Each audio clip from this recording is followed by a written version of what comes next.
मुलाकात से आखिरी सांस तक दिल्ली की ठंडी शाम थी और कॉलेज का पहला दिन। राहुल अपनी किताबें बैग में डालते हुए जल्दी जल्दी क्लास ढूंढ रहा था।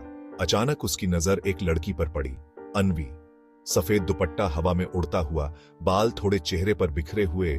राहुल पहली बार किसी को देखकर यूं रुक गया। एक्सक्यूज मी, ये क्लासरूम नंबर 204 कहाँ है? अन्वी मुस्कुराई। मैं भी वहीं जा रही हूँ, चलो साथ चलते हैं।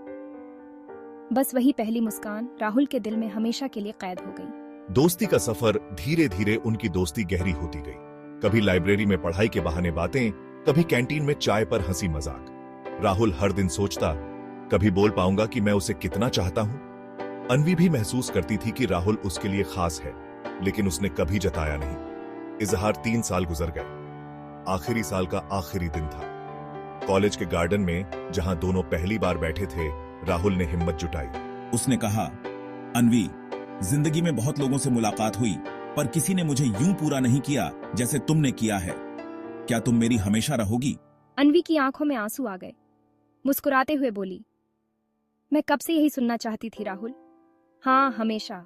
जुदाई ग्रेजुएशन के बाद दोनों ने शादी करने का प्लान बनाया, लेकिन किस्मत को कुछ और मंजूर था।